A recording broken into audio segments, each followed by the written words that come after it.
A woman in faded jeans and a gray sweatshirt nobody would look at twice stepped out of a dusty rental car at the gates of Naval Operations Center Port Sterling.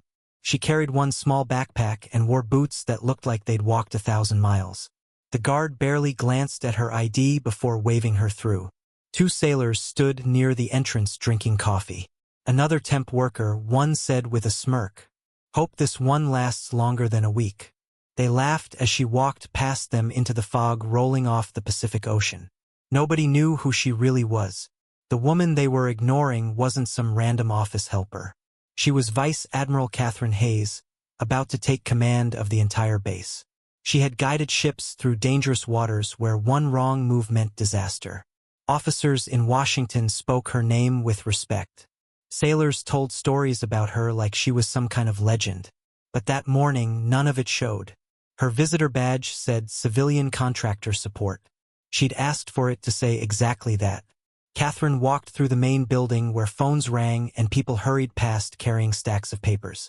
A young sailor at the front desk took her paperwork without really looking at her face. "You're the new admin support," he said while typing on his computer. "Report to Lieutenant Commander Sarah Martinez on the 2nd floor. She'll tell you what to do." He handed her a temporary access card and pointed down the hallway. The elevator was slow and made grinding sounds. Catherine watched her reflection in the dull metal doors. She'd spent 20 years wearing uniforms covered in medals and ribbons. She'd made decisions that saved lives and lost sleep over the ones she couldn't save. But today she looked like someone you'd forget the moment she left the room. That was exactly what she needed. Lieutenant Commander Martinez ran the supply office, and her desk looked like a paper mountain about to collapse. Files were stacked everywhere. A coffee mug sat half-empty next to her keyboard. She had dark circles under her eyes like she hadn't slept well in months. She barely looked up when Catherine knocked on the open door. "You're the new contractor," Martinez said, more to her computer screen than to Catherine. "We lost 2 people last month because they couldn't handle the workload. One quit, the other transferred out. So welcome to chaos. You'll be working on equipment requests and tracking shipments that seem to disappear into thin air." Catherine nodded. "Where do I start?" Martinez pointed to an empty desk in the corner covered in dusty folders. "That's yours. The computer password is on the sticky note. Just start going through those requisition forms and try to figure out which ones are real emergencies and which ones have been sitting there so long nobody remembers why they ordered them in the first place." The office was crowded with about 8 other people, all looking tired and frustrated. A sergeant near the window leaned back in his chair and grinned at Catherine. "Fair warning," he said loud enough for everyone to hear. "Last person who sat at that desk cried in the bathroom on day 2. Think you can beat that record?" A few people chuckled. One woman shook her head but didn't say anything. Catherine set her backpack down and sat at the desk without responding. The computer screen blinked awake, showing endless rows of order numbers and status codes.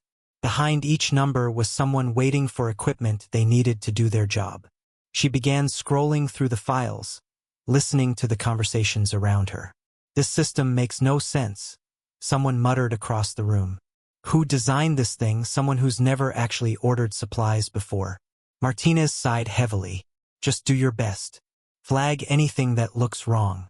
But honestly, half the mistakes probably started months ago before any of us got here." Catherine spent the rest of that first day quietly watching how people worked. She noticed how Martinez moved through the office checking on everyone, trying to keep everything from falling apart. She noticed how the sergeant complained under his breath every time a form got rejected. She noticed how one clerk rubbed her temples whenever she opened emails from the supply warehouse. Through the window, she could see cranes towering over the harbor.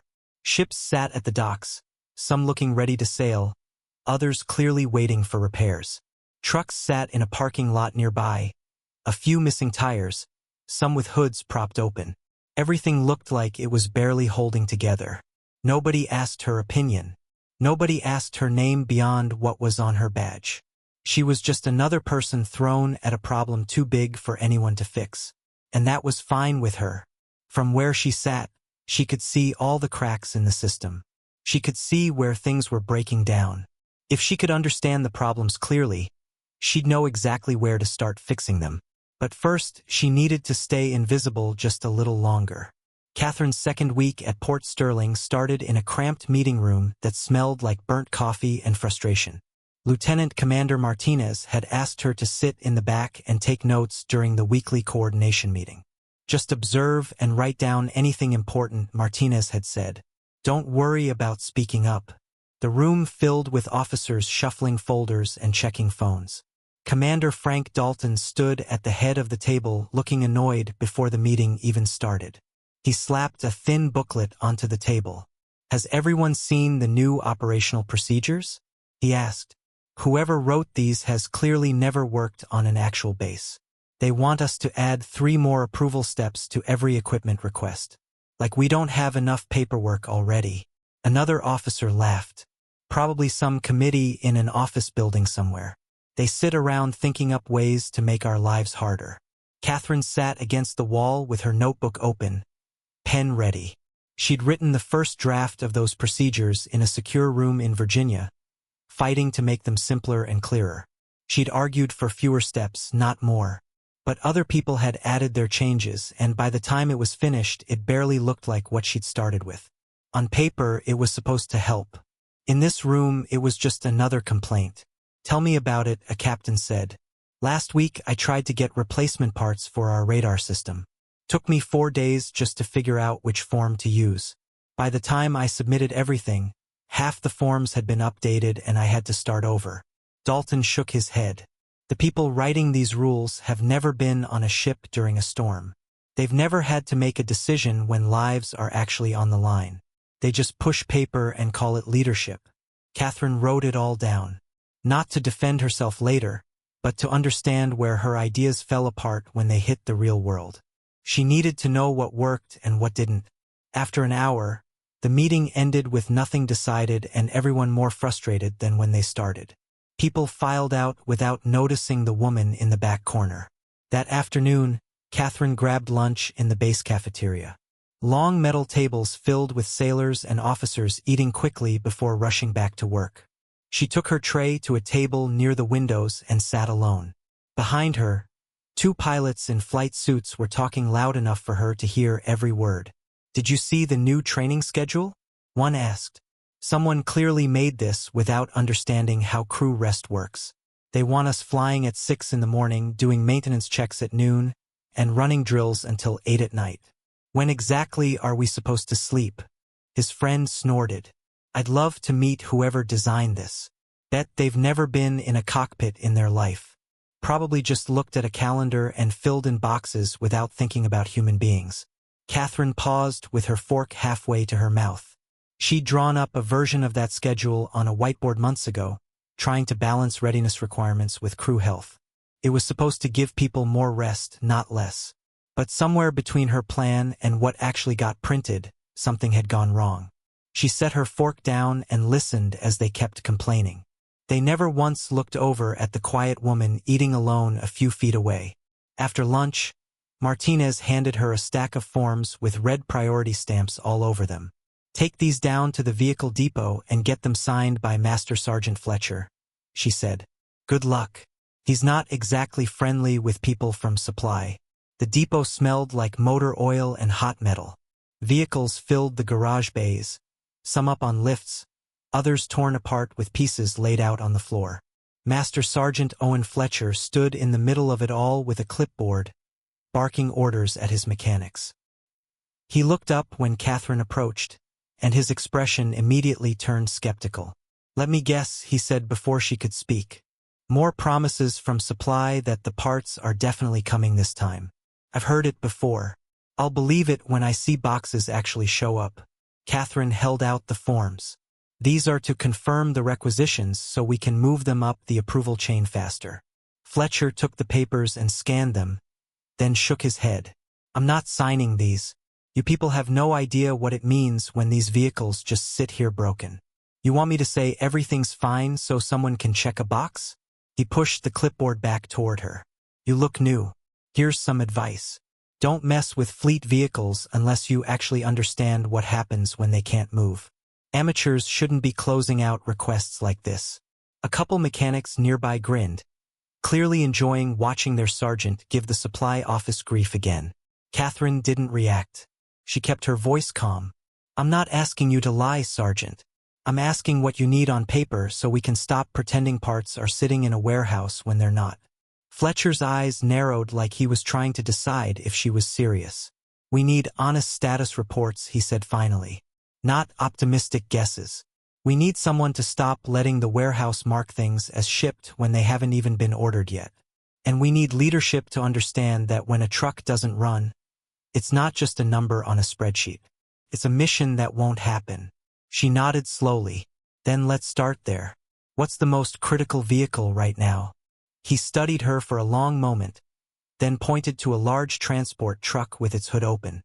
"That one's been down for 5 weeks waiting for an engine part. We've been promised it 3 times. Each time it never shows up." Catherine wrote down the part number and vehicle ID. "I'll find out where it actually is. Not where the computer says it is. Where it really is." Something shifted in Fletcher's expression. Not trust yet, but maybe the beginning of respect. He took the forms again and started writing careful notes in the margins instead of just refusing to sign. That evening, most of the office had emptied out. Catherine stayed late, working through a mountain of database entries. A young sailor named Petty Officer Kim Vasquez had stopped by her desk earlier looking like she might cry. "Ma'am, I think I really messed things up," she'd said quietly. "Some of the old inventory records got corrupted, and now every time I try to enter new data, the system flags errors. I've been staying late trying to fix it, but it just keeps getting worse. I'm scared to tell Lieutenant Commander Martinez how bad it is." Catherine had pulled her chair over to Vasquez's computer. "Show me what's happening." For the next 3 hours, they worked side by side. Catherine traced the error patterns back to their source, found where the training manual didn't match what the system actually did, and built a simple checklist Vasquez could follow. By the time midnight approached, the worst of the backlog was fixed. Vasquez looked exhausted but relieved. "You didn't have to stay, ma'am. Most people just tell me to figure it out on my own." Catherine shook her head. "The system set you up to fail. That's not your fault. Keep that checklist. You're better at this than you think." The next morning, Catherine visited the communications center after Martinez mentioned they'd been having equipment problems for months. Chief Petty Officer Marcus Chun met her at the door. Inside, machines hummed and blinked, most looking older than they should be for the job they were doing. Cables ran along the walls in tangled bundles, some labeled, most not. "You're from supply?" Chun asked. Catherine nodded, trying to understand what's breaking on your end. Chun laughed, but there was no humor in it. "Where do you want me to start? Half our relay equipment is past the point where it should have been replaced. The backup systems are pieced together from parts we pulled out of even older equipment. We're running at maybe 60% of what we should be able to do. Every time I submit a request for critical parts, I'm told they're on order, but they never arrive." He walked her along a row of equipment racks. Lights flickered on panels held together with electrical tape. "See that?" he said, pointing. "If one more piece fails, we won't have any backup. One bad storm, one power surge, and this base goes dark at the worst possible moment." Catherine looked at model numbers and maintenance tags, taking notes. "What happens when you push this up the chain?" "I've been pushing for months," Chin answered. "It disappears into some queue somewhere. Someone marks it as received or says we're not high enough priority. So we get bumped. On paper, we look stable. In reality, we're one lightning strike away from disaster." She didn't make promises. She didn't tell him who she really was. She just asked one more question. "What do you need most urgently?" Chun listed part numbers. Catherine wrote them all down, not as a contractor covering herself, but as someone quietly building a picture of exactly where this base might fail when the pressure came. The storm hit Port Sterling without warning just after sunset on a Tuesday, turning the sky black as coal. Catherine was still at her desk when the first crack of thunder shook the windows hard enough to rattle the glass. Rain started coming down so heavy you couldn't see the parking lot anymore. Wind screamed past the building like something alive and angry. Most people had gone home an hour earlier, but Catherine stayed behind organizing paperwork for a transport plane bringing in parts the base desperately needed. Equipment Master Sergeant Fletcher had been waiting months for. Communications gear Chief Chen said was critical. The plane was supposed to land just before midnight. Then every light in the building flickered. Once, twice. A high-pitched alarm started wailing from somewhere down the hallway. Catherine stood up from her desk as Lieutenant Commander Martinez burst through the door. Phone pressed against her ear, face tight with fear. The control tower just lost primary communications, Martinez said, her voice shaking slightly. We have an inbound aircraft and we can't talk to them clearly. Catherine, come with me. Now. They ran down 2 flights of stairs because the elevator had stopped working. The communications center was at the far end of the building, and when they got there, the door was already open. Hot air rushed out, thick with the smell of overheating electronics. Inside, Chief Chen stood at the main console shouting into a phone that kept cutting out mid-sentence. Around him, screens that were supposed to glow steady green were now covered in yellow warning lights and red failure alerts. What's the situation? Martinez asked, breathing hard from the run. Chun slammed the phone down. The storm surge fried our primary relay system. The backup is trying to handle the load, but it's barely hanging on. We're getting broken transmissions from the transport. If we lose contact completely, they'll have to divert to another base or risk coming in blind. In this weather, blind is how people die. On one of the screens, Catherine could see the aircraft's position marker stuttering like a candle about to go out. The signal kept appearing and disappearing. Data that should have been updating every few seconds was frozen. The duty officer, a young Lieutenant Catherine had never met, stood near the back holding an emergency procedures manual with shaking hands. His face had gone pale. He kept flipping pages like the answer might jump out at him. The radio crackled with static. Then a voice pushed through, distorted and worried. Port Sterling Tower, this is Transport 74. We're getting heavy turbulence and our fuel situation is getting tight. We need clear guidance. Say again, we need guidance. Nobody answered. The lieutenant looked at Chun. Chun looked at Martinez. Martinez looked at the failing equipment like she was trying to will it back to life through sheer determination. Seconds ticked by. The radio hissed with dead air. Catherine stepped forward. Her voice cut through the chaos, calm and clear as a bell. Chief Chen, physically inspect the backup relay chain right now. Don't trust what the screens are telling you. I need eyes on every connection. Lieutenant Martinez, call the tower and tell them to switch to alternate frequency 417. The current channel has too much interference. We need a cleaner band. Everyone turned to look at her. Chen's eyes went wide. The duty officer opened his mouth like he was going to ask who gave her the authority to give orders. But something in Catherine's tone made him close it again. Chun grabbed his toolkit and ran toward the equipment racks without another word. Martinez pulled out her phone. How do you know 417 will work? Because the aircraft has that frequency pre-programmed in their system, Catherine said. It's part of their standard backup protocols. The tower can switch to it as an alternate approach channel. We're wasting time arguing about it. Martinez made the call. Catherine moved to the main console where a young airman sat staring at frozen data. She leaned over his shoulder. Reroute the tower feed through the secondary pathway. Bypass the damaged section entirely. Show me where the frequency controls are. The airman's fingers flew across the keyboard, following her instructions even though he clearly had no idea who she was. Within 30 seconds, new data started flowing across the screen. The static on the radio cleared noticeably, like someone had opened a window in a stuffy room. The tower operator's voice came through, stronger now. Transport 74, this is Port Sterling Tower. Switch to approach frequency 417. Confirm when you're on channel. A pause that felt like it lasted forever. Then the pilot's voice came back, steady and relieved. Port Sterling, Transport 74 switching to 417 now. Chen's voice crackled over the internal radio. I found the problem. One of the relay connections was barely holding. I've bypassed it. You should have a cleaner signal now. The screens stabilized. The aircraft's position marker stopped stuttering and moved smoothly across the display. Catherine stepped back from the console, watching as the duty officer and the tower operator took over, giving the pilot clear directions through the storm. The tension in the room dropped like someone had released a pressure valve.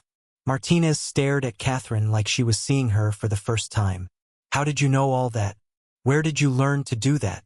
Catherine kept her eyes on the screen. "I've seen worse situations. Different storms, same principles. The important thing is the aircraft gets down safely." Outside, lightning split the sky. Thunder followed close behind, shaking the building's foundation. But inside the communications center, the crisis was over. On the screen, the transport aircraft followed its approach path through the storm, guided by clear instructions from a tower that could finally hear and be heard. 20 minutes later, the radio announced the plane had landed safely. The entire room let out a breath they'd been holding. Someone clapped. Another person laughed with relief. But Catherine had already stepped away from the console. She handed the headset back to the duty officer without meeting anyone's eyes. As she walked toward the door, she could feel their stares following her. In the hallway, voices started immediately. Who was that contractor? How did she know what to do?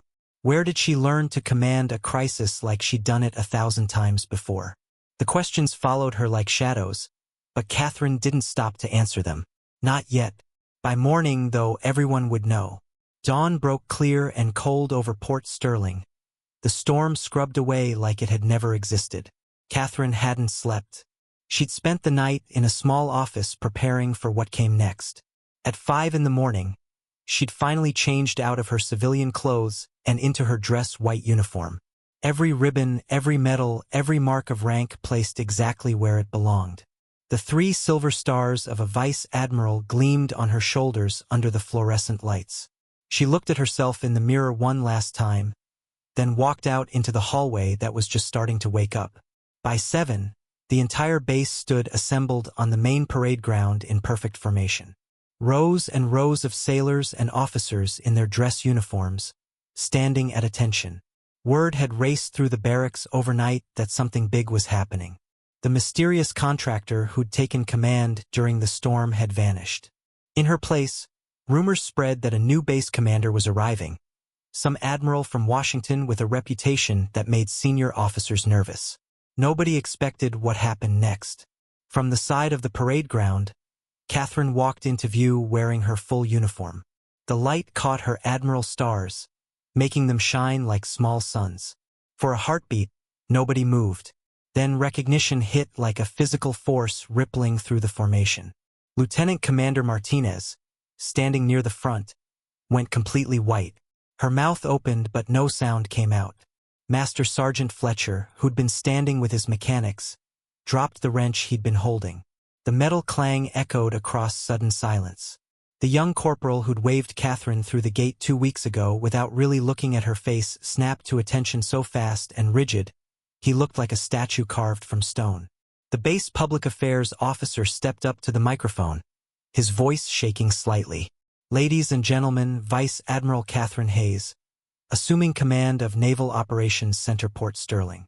Catherine walked to the front of the formation. Every eye followed her. The same people who'd laughed at the temp worker. The same officers who'd complained about faceless bureaucrats ruining their lives. The same mechanics who'd warned her not to mess with things she didn't understand.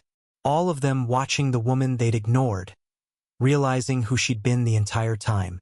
She stopped at the microphone and looked out over the sea of faces. When she spoke, her voice was calm but carried across the field with absolute clarity. "I spent my first 2 weeks here as a civilian contractor because I wanted to see this base the way you see it every day. Not during an inspection when everyone's on their best behavior. Not in a briefing where people tell me what they think I want to hear. I wanted to see the truth." Silence hung over the parade ground. Not even the wind made a sound. Catherine continued. "I saw broken systems that made good people look like they were failing. I saw equipment that should have been replaced years ago. I saw requests disappearing into databases that nobody seemed to care about. But I also saw something else. I saw people who refused to quit even when the system failed them. People who stayed late fixing problems that weren't their fault. People who still cared about doing the job right."